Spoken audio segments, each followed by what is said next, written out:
I've been considering it. I'd be lying if I said I haven't been considering it. Especially since I've made a profound realization. Mainly involving Rom. I talk a whole bunch about how Lucifer is the angel of light, truth, and knowledge, but I haven't told you quite enough about Rom. Rom hates dignities. One of his titles is the destroyer of dignities. What he hates more than dignities is injustice. I'll just say this much. I've said it before and I'll say it again. Don't mess with witches. Especially if you don't know what they're capable of or what their deities are capable of. Not intentionally, but they have startled me quite a few times. Like Lucifer just hopping back into my life after having not seen him in like 12.5 years. Literally, I was just waking up one day, few months back, when all of a sudden I see a flash of him standing in my living room, and he's like, "Remember me?" And I was just like, "Yes. Hang on, let me brew a pot of coffee first. I need to be awake for this." And then there was just the other day when Rom scared the ever-living crap out of me.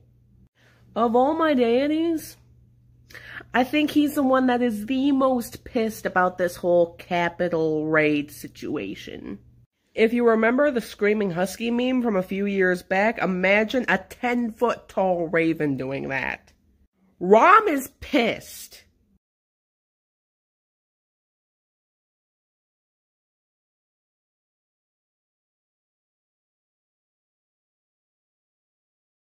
This is going to be highly controversial, but I don't care because it's important. Yeah, let me tell you how each one of my deities responded to this. Rom has nothing to hide. He comes to me in his true form. He's a 10-foot tall raven man, for Christ's sakes. General vibe? The audacity. Venus just gave a dramatic eye roll. She really couldn't care less. And probably the one you were poking around for the most, Lucifer. Yet another dramatic eye roll. It's nothing he hasn't heard a million bajillion times. And by the way you spoke to us, the way you tried to curse our deities, you're on the same level as us witches, honey. And your god can't do jack shit about jack shit.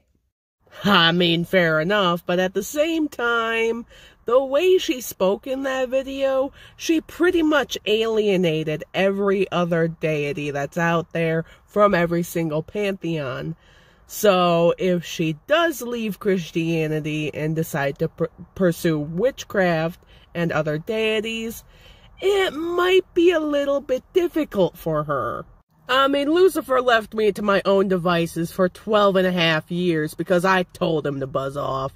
So I can't imagine what kind of hell she'd have to go through in order to get in contact with a deity that actually respects her after what she said. And she meant it too. She was being 100% serious. So I've seen this question pop up quite a few times when it narrows down to working with Lucifer and everything, and I just wanted to clear some things up. You can refer to him as Lucy, you know, when you're talking about him to, like, other people when he's not around. But if you are sitting down with him, talking to him directly, you don't be so casual. I have never once referred to Lucifer as a nickname or a pet name to his face.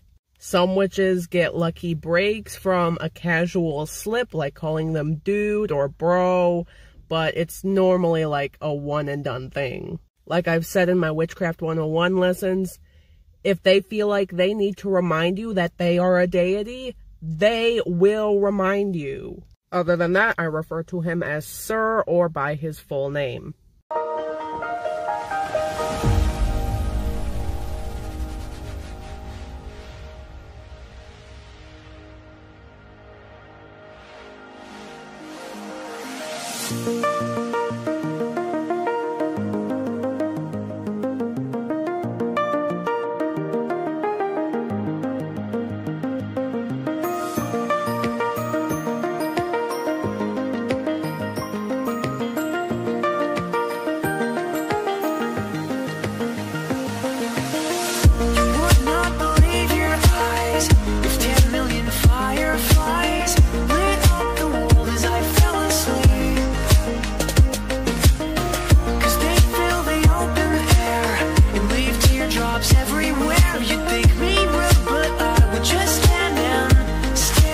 Okay, yes, for the record, I am okay. It was just a very intense experience. It was a very overwhelming experience, something I hadn't experienced before.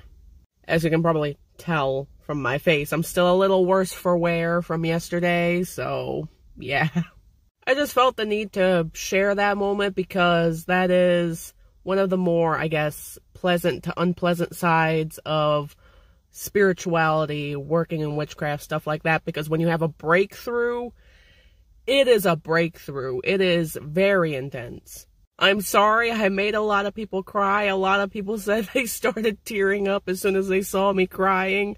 I'm sorry if I made you cry. Honestly, despite the ugly crying, it was a beautiful experience. It was. And I honestly cannot thank enough whoever the hell made that song. Because they think that I'm literally trying to rebuke actual gods and actual... Because you are. Because you are. Trust me when I say every single deity of every single pantheon hates your ass and your God too. Jesus' name is not as powerful as you might think. It's as effective as a slap on the wrist. With a feather. Your God holds no power. In fact, he is the laughingstock of the astral plane. And guess what? The more you try to do this, the less power he's given. I'm always saying that I'm willing to accept people no matter what their belief is. That includes Christians. But when you stoop to this level, that is when you lose our respect. If you don't want people judging you on your belief, don't judge us on ours. This. So much this. Like I've said in a previous video a while back, Lucifer doesn't care about your gender identity or your sexual orientation. If he wants to work with you and you want to work with him, mazel tov. Everything else is irrelevant. Part of coming out as trans or LGBT in any way is part of experiencing your own truth. And as I've said, Lucifer's the angel of light, truth, and knowledge. When I was forced back into the closet during the elections, he was heavily pissed off. Because that is years of progress just thrown away. Let's just say he had a few choice words for me. As far as I know, no deity out there really judges people based on their gender identity or sexual orientation. Christians just believe that's what's going on. Yep. Sorry I couldn't get to questions like this yesterday. Things happened. I broke my streak of not doing any hexes. Having your rights taken away as a member of the LGBT community will do that to you. Rom has been very impatient leading up to yesterday, like, holy hell. Rom gave me very specific instructions as to what I should do. Specifically, he told me to put an orange pillar candle in place of his usual one and have it burn continuously until it burns itself out. So, yes, this candle has been burning for over 24 hours. The spell jar is for protection, healing, and justice for those who need it. I made a hex jar. It's currently in the trunk of my car because it's too dangerous to have in my house. And I have a good old classic hex lemon in my freezer. It depends on your intent. It could just be a little bit of bad luck. Or it could be so much worse. Like I said in that video, it's out of my hands now. From here, I don't control what happens to Trump, the Proud Boys, the Republican Party, anything. All of which whom this hex was directed to. Best case scenario, he's impeached, he loses it in the Senate, and he's never allowed to run for any federal office ever again. All Proud Boys and domestic terrorists hopefully get tossed in prison, and are never allowed to vote or have guns again. And the Republican Party clears fucking house. But like I said, that's best case scenario.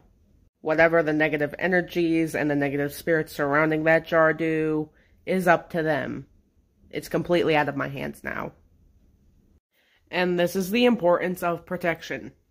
It's why I made sure I am thoroughly protected, my wards are up, so there's less of a chance of a backfire happening. No, this was not just an impulsive decision to hex somebody that I decided to do. Essentially, this is a product of 4 years of pent-up anger, frustration that has just been allowed to build and build and build and build, finally coming to a head. And note that at any point, Rom could have just been like, hey, that's a bad idea. Instead, he was the one guiding me. Which ingredient should go first? What should come after what? I am thoroughly protected. My home is thoroughly protected.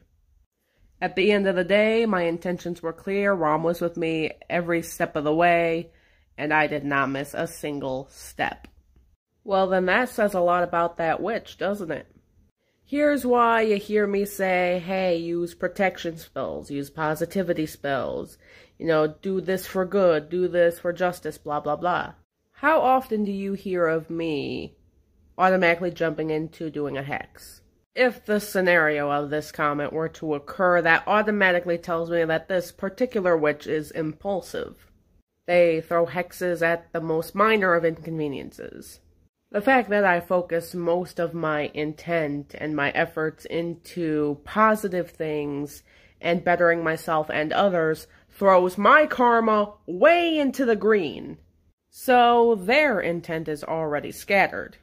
To use a hex just to take down my wards would mean that their deities and spirits would have to be in agreement that I deserve to be hexed. And I can tell when people try to hex me. So try it. Okay, so I've been seeing a lot of comments like this pop up in my comment section, and I've been tagged in a lot of videos covering this, and here's my 2 cents on it. Honestly, it would explain a lot. I mean, I haven't spoken to the Christian God since, I don't know, I was like 13 or 14 when, all that stuff went down between him and I. As I've always said, during meditation, I leave myself open enough for any entity to make contact. That includes the Christian God or Jesus if he wanted to. But he don't. And if you ask me about Wesley Follows Jesus, the Christian content creator that's been circling around WitchTok lately, whenever I listen to her videos about her experiences with Jesus, it just feels off. Like, I get the exact feeling that she is interacting with a trickster spirit. Whatever the case may be, it really wouldn't surprise me if God was held in a divine prison.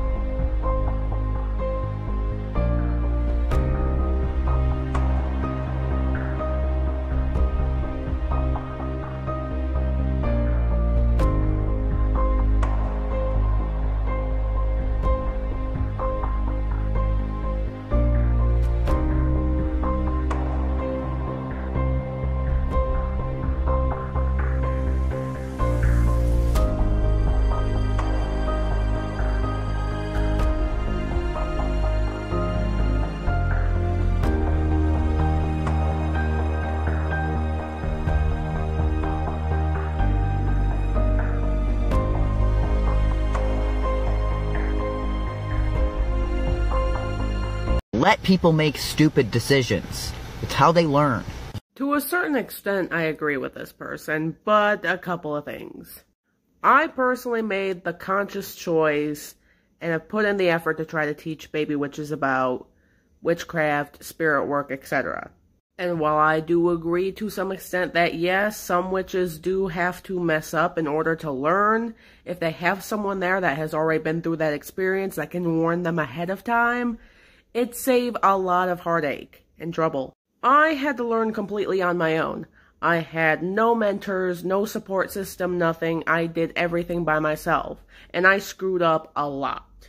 Sometimes it'd be nice to get that warning ahead of time of, hey, the pan is hot, don't touch it. Then if they proceed to touch the pan, then, of course, they needed to learn the hard way. But if you can at least give them a heads up ahead of time, then you're doing your role as a teacher. No. In general, witchcraft is not a bad thing. For the most part, it is used to do a lot more good than harm. The reason why witchcraft has such a bad stigma around it is because Christians believe that all powers of witchcraft come from the devil, which is not the case. As a matter of fact, if you pay really close attention to certain stories in the Bible, there are a lot of cases of people using witchcraft who are very highly praised individuals in the church. Jesus is one of these figures. Turning water into wine, that doesn't qualify as witchcraft. The whole laying your hand down on people to heal them, that's a pagan concept. If you ask me, witchcraft is only as evil as a person practicing it. There is no such thing as good magic. Are you sure about that, Wesley? So let me get this straight. Using a spell to evoke positivity isn't considered good? Or doing a spell to protect you from energies, spirits, and demons that are bad, that's also considered bad? Or how about what I just did? A spell to bring about justice for those who have been wronged. That's also considered bad, huh? But dunking a newborn child into a vat of water to protect them from bad spirits in a ritualistic fashion is considered good? King Joseph interpreting dreams for the Pharaoh, that's also considered good? 'Cause that's also witchcraft. It's okay for you to ask God to protect someone, that's all fine and dandy, but if I ask, say, Ram from the Ars Goetia to protect someone, that's considered evil. Make it make sense. Yes, they can. Actually, negative entities can harm you in a lot of ways, from draining your spiritual energy, causing nightmares and night terrors, all the way up to physical harm. It kind of depends on the entity and what they decide to do to you, and just how strongly you're impacted by the metaphysical realm can impact how strongly you're affected. I've only been physically harmed once, and that's when I was picked up and dropped when I had a knee injury by a spirit. During meditation, no less. That was not a good day. There's a lot of ways that one could come into contact with a negative entity. They could just naturally be there, or they could have been sent by another witch or a pagan who was trying to hex you. Some warning signs that could be a dead giveaway would be like minor mishaps or inconveniences that happen in your home, or you just feel extremely drained all the time, inexplicable feelings of dread, etc. Good news is that there's plenty of ways to protect yourself. There's not an age limit necessarily, but it's definitely not recommended to younger folks who are brand new to witchcraft. The young and the inexperienced are very easy targets for trickster spirits. It is very easy for them to mimic a deity and for them to fall for it.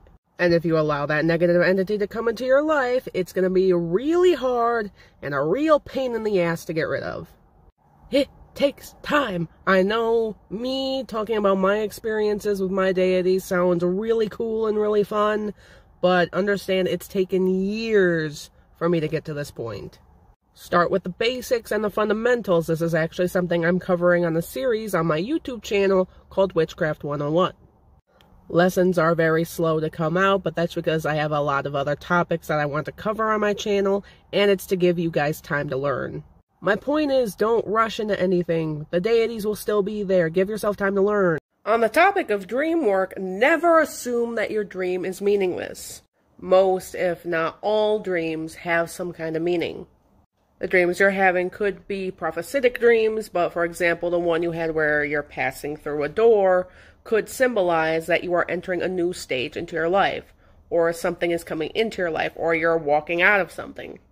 When it narrows down to random texts or text messages, try to focus on the words or phrases that stick out the most. That could symbolize something that's coming up, or even something you've forgotten. Dreams about figures or shadowy figures could symbolize that you have some kind of spirit or entity that is either stalking you, looking out for you, or just lingering nearby. Dreams can bring things that we know deep down subconsciously to the forefront, or they could bring things that we're not even aware of to the forefront. Pay attention to your dreams, because chances are they mean something.